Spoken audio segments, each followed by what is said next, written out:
Yeah, so I got the new switch wired in there. Over here, this is the jump start position. See, the red LED comes on. You can probably hear the solenoid click. That click there is the solenoid up front. And if I go over to the automatic or ignition switch, nothing happens. No light comes on. I'll go to accessory mode. So I've got the accessory power on. Still nothing here. And that still works. So at that point, the auxiliary battery and the starting battery are in parallel. So I normally leave the switch there. That's the automatic position. I think they call it mode 1. And if I turn the ignition key on, I'll just go to run.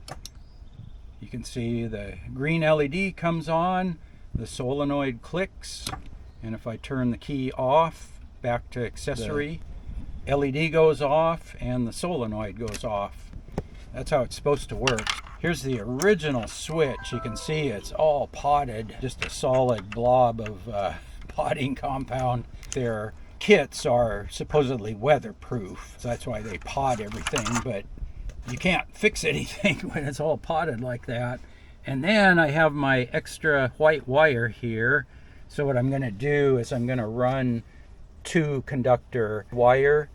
So I'm going to run that up here, tie it into the extra white wire, which is wired up off of the ignition power. Yeah, I'll run the ignition wire back to my screw terminal behind the front seats. And then on that screw terminal, I've got light power that I'm going to run up. So that's why I'm going to do a 2 conductor wire. So yeah, fixing a whole bunch of gremlins. So yeah, this is the first time this has worked in 25 years.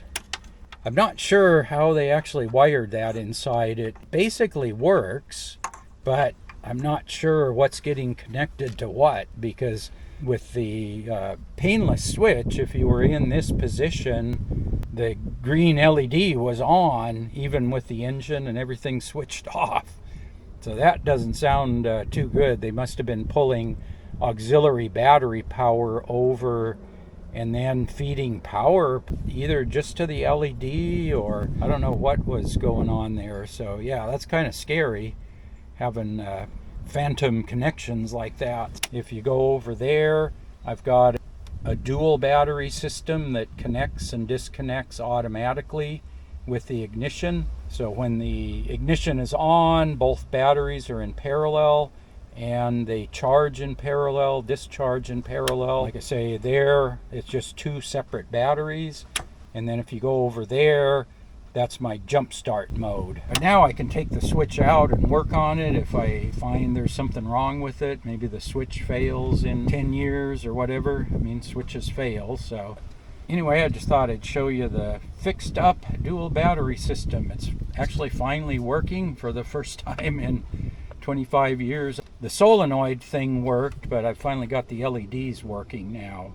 So that's good. Because one problem with this system is if you leave it like that, you will drain your batteries, because that solenoid is on all the time and it'll never turn off. So having that red light on is kind of like, fix it. You know, either do that or flip over to automatic. And like I say, I just leave it in automatic mode, mode 1 all the time. That way it just works, and then if you need to jump start, you flip it over there, get the engine running, and then you can flip it back over there and go on your way. No cables, no pop in the hood. You just flip the switch and go. Really like this setup, and now I've finally got the LEDs working, and I've got a switch that's wired the way I think it should be wired. Anyway, I'll try to post up a link to the wiring diagram on the Painless site, and then I'll maybe do a screen capture of my little circuit diagram or wiring diagram for the switch. If you want to copy that, it's pretty easy. You just need a double pole, double throw switch and a 200 amp or bigger solenoid, and you're good to go. So anyway, hope you enjoyed that, and as always, thanks for watching.